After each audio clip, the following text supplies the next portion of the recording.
Welcome back, YouTube. Before we get into the charts, I have some announcements I want to make. The first one is I started a new channel called the Anonymous Investor. We're going to be talking about stocks, and I'm going to be going over, my portfolio, some things that I'm doing, how much money I make in a week, how much money I lose in a week, and you kind of get an idea of like what I'm doing, especially like in options plays. I'm going to share what we hit the last week. It's actually up from then, but because I didn't do the update last week, I wanted to share it. So last week we topped at 4,261, up $1,562. So for those of you that don't know, we're doing like a $1,500 to $10,000 challenge. So if you wanted to kind of track that or follow along, you can do so there. I'll be posting it, and I'll have a link for that channel in the description section. The next thing is I moved on the charts here. I moved the fibs that we were looking at to a more micro approach, just because of the recent downtrend, just so we can kind of track that to be a little bit more precise compared to the previous fib levels, so that we can get an idea of where the support and how everything is kind of building out. So I think that will be more beneficial for everyone. So I'll take a look here at shorts, longs, and you can kind of get an idea as well and give you a little different perspective here. So Bitcoin is building out a support here. Actually, I don't say that necessarily in the middle, but it's building out support where it previously flew through, right? And this is obviously the market indicator for liquidity coming into the market. Doge is doing the same. We'll take a look at that in a moment. But on a previous, when we were pretty much headed up into to set the new all-time high, Bitcoin was, flying through these numbers here. And, typically what we talked about, gaps usually fill. But again, that's not 100%. And in this case, this is actually good for the macro of crypto, that we're getting such strong rejections that are technically preventing this gap from filling, right? Because this will put us somewhere around that 52 mark, and then low 50 range. After that, if we're looking at the fib, and after that, it's certainly into the 40s here. So in a macro level, we have some of the smaller time frames that we can look at.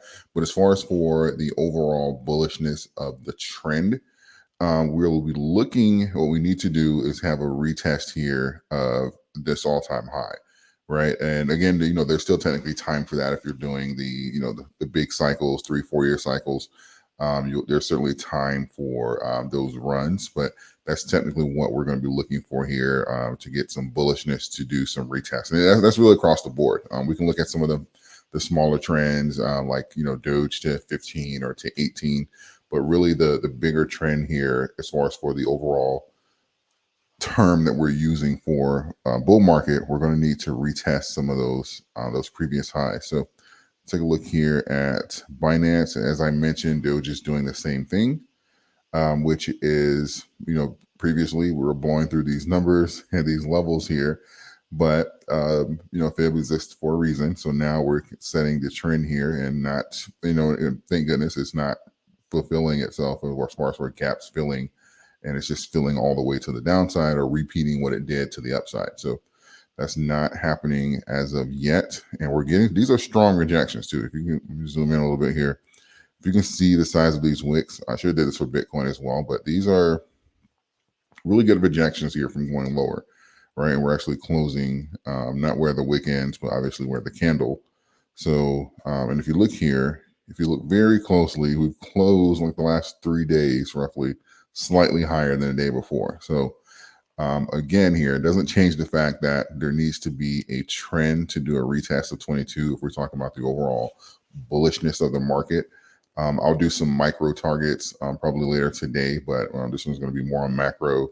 That's why I adjusted the fib level. So on a macro level, there needs to be a trend here to retest this 22 mark, and that's going to give us the evidence that we need that we're the bull market is continuing. We'll talk about the smaller targets a little later, but right now, that's going to be the targets that we're looking at for the market. If we take a look, if I want to switch over to analyze, because I think that's important as well. Hang on, because it's There we go. So what we're seeing here is a on the day, this was more of a normal. These are shorts in Doge. We're looking at 73.26. Um, on the 5 minute, pretty much how the day is shaping up, especially over, I guess, for the last 4 hours or so, we're looking at around a 2% increase in shorts. And again, this is not all conclusive, but this is going to be tracking some of your major exchanges here. Let's go to liquidations, give you an idea. So we're talking about OKX, Binance, Bybit, some of those bigger exchanges here. And we'll be able to kind of see kind of like the split here to get an idea, right, of what of the sentiment of the market. So open interest. Excuse me, funding rate. Open interest up 3.69% on the day. Overall, what we are looking at is, again, this is what I was talking about as far as for retesting those all-time highs. We're going to need to get open interest somewhere closer to $1 billion, probably that 900 million mark, about double from where we are. And that kind of coincides with price point. So that would put, if you double even the price point of Doge, at 10 cents now, that'd be around 20 cents. So that kind of gives you the idea that everything is technically working together and there's bullishness coming back into the market. I think right now there's certainly a lot of uncertainty. And even if you look at the stock market, people say, "Oh, the stock market is setting new highs and it's going up." So it's just uncertainty in the crypto market. Not really. If you take a deep look into the stock market, you'll see that even most of the gains from the first half of this year, Nvidia was responsible for that. Like literally, I think it was like 30% of the gains here. Nvidia was responsible for that. So don't forget that there's just a few.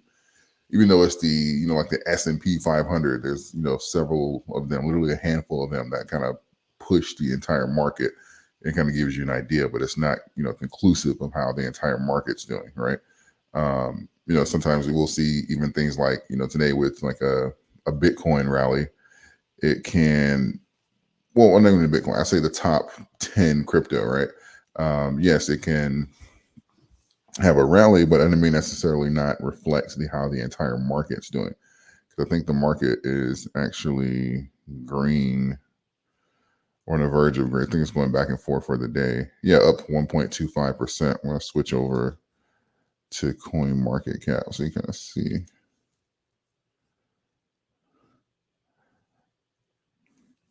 But with that low of a margin, it'll be back and forth between green and red. But you can kind of see Bitcoin doing that kind of like at its starting point and then falling red. But on the 1 hour, 0.37% down, 7 day, 0.404% down. Ethereum, 0.58, 612. And again, here, when it comes to my Doge haters and the people saying it's going to zero, what I'm doing here is looking, just in case this is the first video you've seen, what I'm doing here is looking for similar patterns, right? That's to make sure Doge, there's not a divergence. So if I'm looking for a pattern here, I want to say, okay, Bitcoin, Ethereum lining up, BNB and Solana are lining up, and look at this. It's identical. XRP lining up, Toncoin, Dogecoin, Cardano. It's like copy and paste here, right? I'm trying to actually manage to break green, but still on the same trend. So for me, this is letting me know, okay, this isn't a Doge thing, right? It's only an issue for me when it becomes a Doge thing or, whatever coin you're in, right? If you're looking to see if it's breaking out a trend or if the market's going to leave it behind, just kind of occasionally come here and make sure that your coin isn't doing its own thing. If it's trending with the market, then it's fine, unless you believe that, the crypto market at large is dead and finished. And if that's the case, you'd be tempted to sell everything. So what would it matter anyway?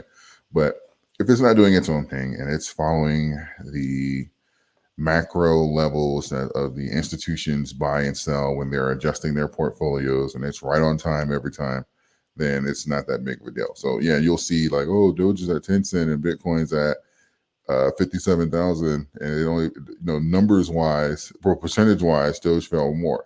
Yeah, percentage wise, they're going to hold more Bitcoin than Doge. Like they're not going to sell Bitcoin and hold Doge. Doge is a retail position. So you can get, and you'll notice that in like the sentiment of the market, you can have a sell off. And even though Dogecoin isn't doing anything special, it's selling off with the market.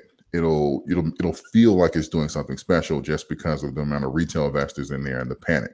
If you look at if you follow both communities, you'll see the difference between panic in those coins. And again, you understand there's differences there, but you have to kind of understand that, okay, it's not doing its own thing. It's all trending together. And really, that's where the panic would come in for me, is if Doge had this pattern here and Bitcoin was, and Bitcoin and the rest of the top coins were, trending toward all-time highs, retesting all-time highs. And these coins are the coins that they're the coins that I'm invested in. They're, doing nothing. Then, that would be an indicator. And another indicator would be if the market sells off, and this is the last point I'm going to make on this. If the market sells off and Dogecoin is doing its own thing or it's being left behind, then it wouldn't be maintaining its position. In order to maintain its position, the market would have to sell off at a similar position that it had prior to the sell-off, right? That's how you have a sell-off of this magnitude and the coin still stays number 9, right? So if the sell-off was differently proportioned, right? Like where the proportion of the Doge that they sold off threw off the balance that they had to their Solana, Ethereum, or Bitcoin, then Doge would fall position-wise, right? Because it sold off more aggressively. But even if the market sells off, 50% or 20%, the adjustments have to be there for Doge to maintain that number 9 spot. If it gets out of whack, then it no longer maintains that number 9 spot. It'll actually fall much lower. So again, that's another sign that you can kind of use here. If you wake up one day and the market's selling off and now Doge is not number 9, it's number 15, then that's like, okay, now they're dumping Doge more aggressively and rebalancing the entire portfolio. So that's a cause for concern. But again, that's not happening. So it's just kind of one of those markers that you should use. So overall, I'm still doing the same thing, which is when it comes to crypto, I am looking for time entries here to see and get some evidence here of a reversal and this being in position for the market to pivot and allow it to do its thing. Because at the end of the day, the cycle certainly is a little different, but I'm not a believer or convinced that crypto is dead or going to zero. The cycle is certainly doing something different from what we expected, but unexpected turns in the market should be expected to a degree. It happens in every market. So, but I'm not convinced anything is dead or fundamentally going to crush crypto, especially after all the fuss that these institutions made in the beginning of the year. I just think that we're have some uncertainty here in the macro levels, whether that be for rate cuts or leadership of the country, their acceptance or resistance toward crypto. I think it's a lot of question marks out there. And as we fill in those question marks with more certainty, I think that we'll get the outcome we expect here in the market. So let me know your thoughts in the comment section. I would like to hear your perspective on what is happening in crypto. We still have time for Bitcoin to get to 100K. So if you'd love to help the channel out with that, beating Bitcoin to 100K, certainly consider subscribing to the channel here. And again, I'll have a link to the new channel in the section there. It's actually going to be a show. So we'll be talking. There'll be an opportunity for you to even like phone in. We can have some discussions and stuff like that. I think we'll have a great time there. So please consider subscribing there. I'll have that link in the channel. In the description section. And we'll go from there. I appreciate all of you. Thank you. And I'll see you guys in the next video.